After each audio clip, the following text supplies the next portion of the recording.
नमस्कार. आज आपण युरिनरी इनकंटिनेन्सवरती उपयुक्त अशी योगासने पाहणार आहोत. दोन्ही पायांना जवळ घ्या, दोन्ही हात गुडघ्यांवरती ठेवा. पाठ सरळ ठेवून 3 ते 4 मिनिट आपण असं बसायचं आहे. सर्व आसनं आहेत ना, त्याला आपण चांगला वेळ द्यायचा आहे. 2-3 मिनिटांचा तरी आपण वेळ दिला पाहिजे. आता इथून आपण सुप्त भद्रासन सुद्धा करू शकतो आणि ही सगळी आसनं खूप सोपी आहेत. पहा, इथून हळूहळू पाठीवरती झोपायचं आणि दोन्ही हात वरती स्ट्रेच करायचे. हे आहे सुप्त भद्रासन. आता आपण सुप्त हस्त पादांगुष्ठासन करूयात. दोन्ही हातांनी टोजला पकडायचं आहे आणि हळूहळू हळूहळू पाय असा ताणायचा आहे. म्हणजे हा ताण बरोबर इथे हामस्ट्रिंगला आला की इथून लोअर पार्ट आहे स्टमकचा तिथपर्यंत गेले पाहिजे.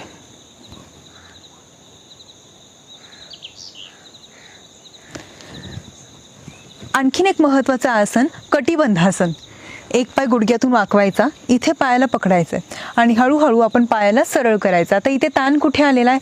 बरोबर हा इनर थाईचा पार्ट आणि लोअर लेग.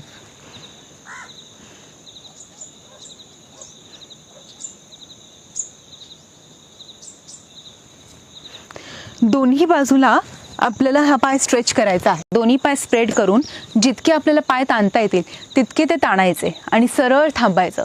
अगदी आपण थोडंसं वर असू आणि आपल्या पायाला जरी स्ट्रेचिंग मिळते तरी चालेल. हा एक स्ट्रेच करायचा आहे. असे बसा, एक पाय गुडघ्यावर, पुढचा पाय टाचेवरती. हळूहळू पायाला स्ट्रेच करायचं आणि इथपर्यंत जायचं आहे. इथूनही आपल्याला अजून पुढे जाणं शक्य असेल तर आपण पायाला स्ट्रेच करून सरळ बसायचं आहे.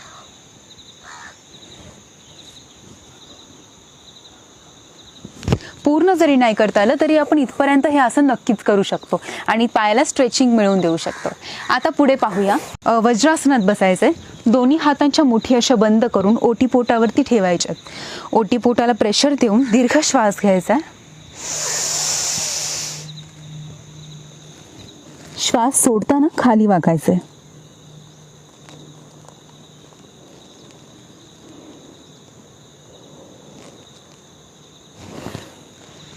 मुठींनी ओटीपोटाला दाबून ठेवा आणि होल्ड करा.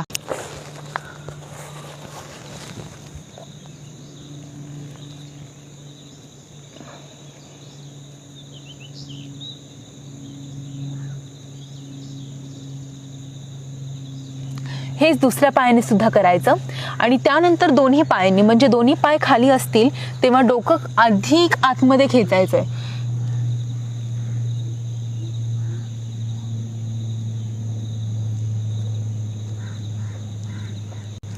अधोमुख श्वानासनाचा उपयोग कसा होतो?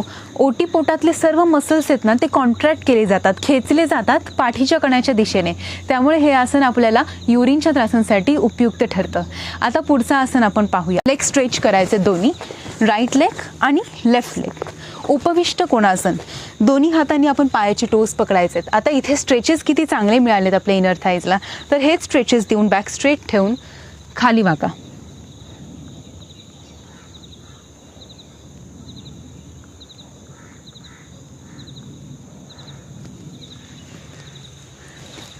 आणि आता आपण पाहतोय वीरासन. वज्रासनातच दोन्ही पायांमध्ये अंतर घ्यायचं. दोन्ही पायांमध्ये अंतर घेऊन आपण खाली बसायचं. दोन्ही हात गुडघ्यांवरती ठेवायचे आणि ताठ बसायचं. जर पूर्णपणे आपल्याला खाली बसता नाही आलं गुडघ्यांच्या त्रासांमुळे किंवा गुडघ्यांमध्ये स्टिफनेस, लेग्समध्ये स्टिफनेस असल्यामुळे, तर आपण हिप्सच्या खाली उशी घेऊ शकतो आणि जरा उंचीवरती बसू शकतो.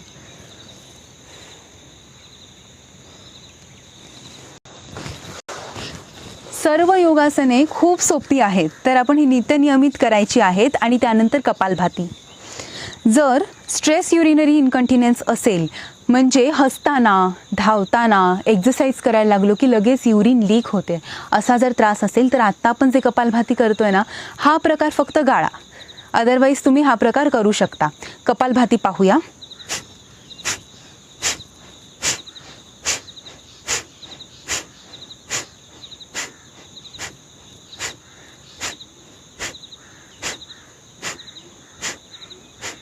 कपालभातीमुळे पोटातले अवयव खूप सुदृढ राहतात. त्यामुळे जर आपण रेग्युलरली कपालभाती केलं तर आपल्याला हा त्रास होणारही नाही. आता आपण पुढचा बंध पाहूया. उडियान बंध आणि मूलबंध. आधी उडियान बंध. दोन्ही हात गुडघ्यांवर ठेवायचे आहेत. दोन्ही नाकपुड्यांवाटे आपण श्वास बाहेर सोडून पोटाला जास्तीत जास्त आतल्या दिशेने खेचून घ्यायचं आहे.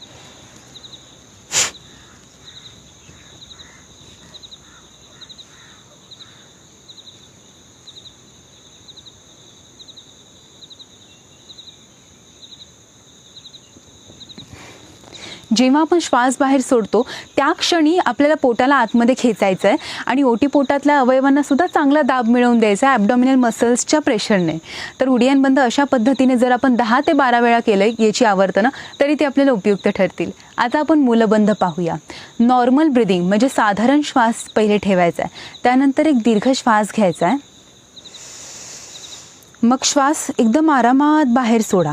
त्यानंतर लॅट्रिनची जागा म्हणजे युरिनची जागा जास्तीत जास्त कॉन्ट्रॅक्ट करायची वरच्या दिशेने म्हणजे नेवलच्या बेंबीच्या दिशेने ओढून घ्यायची आहे. कधी जेव्हा आपण श्वास एकदम आरामात बाहेर सोडतो तेव्हा श्वाससुद्धा एकदम नॉर्मली बाहेर सोडायचा आणि त्याच वेळेस कॉन्ट्रॅक्शन्सही झालं पाहिजे जेनिटल्सचं. नेवलच्या दिशेने कॉन्ट्रॅक्ट केली की 10 ते 15 सेकंद आपण थांबायचं आणि मग कॉन्ट्रॅक्शन रिलॅक्सेशनमध्ये न्यायचं. रिलॅक्स केले मसल्स की हळूहळू ब्रिदिंगही नॉर्मल करायची. हे एक आवर्तन होणार.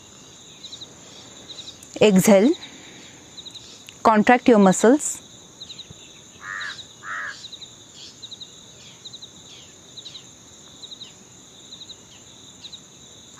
Relax. तर आता हाच मूलबंध आपण गोमुख आसनामध्ये आणि विलोम आसनामध्ये सुद्धा लावू शकतो आणि हे उपयुक्त ठरतं युरिनरी इन्कंटिनन्ससाठी. आपण पाहूया गोमुख आसन. एक पाय असा गुडघ्यातून वाकवायचा आणि दुसरा पाय असा म्हणजे गुडघ्याच्या वरती दुसरा गुडघा आला पाहिजे आणि दोन्ही टाचा आतमध्ये. मग बरोबर दाब मिळालेला आहे इथे जेनिटल्सला, त्यामुळे युरिनरी ब्लॅडरला सुद्धा आणि युरेथ्राला सुद्धा चांगला दाब मिळालेला आहे.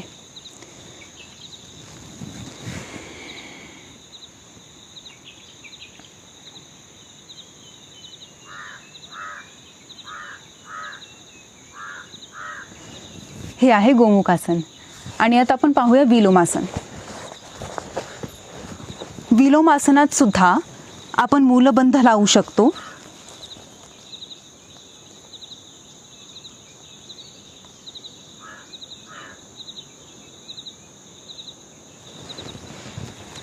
विलोमासनाचा फायदा असा होतो की जेव्हा आपलं ब्लॅडर फुल होतं तेव्हा आपल्या ब्रेनपर्यंत सिग्नल्स जातात आणि तेव्हा आपण युरेथ्राचा जो पोर्शन आहे तो ओपन होतो आणि युरिन मग बाहेर पूर्ण निघून जाते.